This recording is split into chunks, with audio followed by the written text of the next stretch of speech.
Нема потреба од нервоза. Датум за преговори ќе има. Оваа јасна порака од владеачката Христијанско-демократска унија ја одбележа седмицата во која токму канцеларката Ангела Меркел го прими на гости премиерот Зоран Заев. Македонскиот премиер, кој што во последните денови јавно изразуваше силна загриженост поради неизвестноста околу датумот, со стравови дека одлагањето може да влие и врз регионалната стабилност поради заселените апетити на Русија и на Кина. После средбата со Меркел излезе со сосема нова енергија, убеден дека битката е добиена. Канцеларката Меркел информираше дека Бундестагот ќе донесе одлука во септември за одобрување на старт на преговорите со Европската унија со нашата земја Северна Македонија, согласно утврдените процедури на Сојузна република Германија за прашањата за проширување на унијата. На средбата канцеларката потенцираше дека Северна Македонија го испорача очекуваното и дека таа и Берлин на тоа гледаат многу позитивно. Драго ми е што денеска од високо почитувани и влијателни пратеници од Бундестагот и од ЦДУ исто така беше потврдено токму тоа истото преку изјава.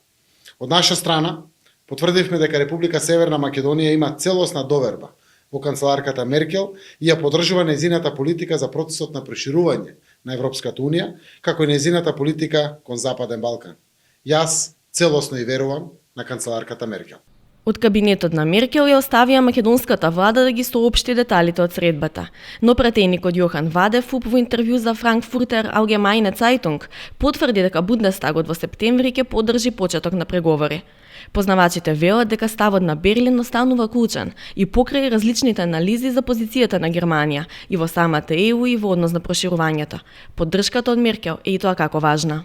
So integration, whether that be into NATO or whether it be into the United Nations or whether it be into the EU, integration of Germany has been the main goal of policy. I would say Germany today in Europe is the ultimate status quo power. It doesn't want a revision, it doesn't want a revolution, it wants to retain the system. And therefore it needs to work. Now you can say hasn't done so well in the last couple of years or has done well, depends on your opinion on it. But as a strategic position, I think Germany will remain to be a key Europeanist country. Ден пред средбата на Заев и Меркел, добри вести стигнаа и од една од земјите скептици, Холандија. Холандските пратеници ги отфрлија двете резолуции од Социјалистичката партија и Партијата на слободата, кои бараа да не се поддржи почеток на преговори со блокада за Македонија, испраќајќи јасен став дека преговорите сепак треба да почнат. За разлика од македонскиот случај, за Албанија холандските пратеници кажаа категорично не, со забелешка дека Тирана нема напредок на полето на борбата со корупција и криминал, со што веќе се истратуваат и контурите на одлуките што може да се очекуваат на есен.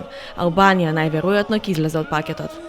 Поддршка стигна и од Брисел, каде што во оби мисија беше шефот на државата Стево Пендаровски, кој што оствари средби со претседателот на Европскиот совет Доналд Туск и со високата представничка на ЕУ за надворешна политика Федерика Могерини. Тие и двајцата беа јасни во изјавите дека земјата сторила доволно и дека преговори мора да има. Во меѓувреме дома, премиерот неколку пати најави дека без датум за преговори, подготвен е и да се поднесе оставка, да го врати мандатот и да распише предвремени парламентарни избори. Со позитивните сигнали пред се од Берлин, предвременото гласање се чини ќе биде одложено, иако владени извори за Агенда 35 тврдат дека по сите комбинаторики и со датум и без, тешко дека изборите ќе бидат во времениот рок, од причина што тензијата во меѓупартиските односи се предвидува да се интензивира.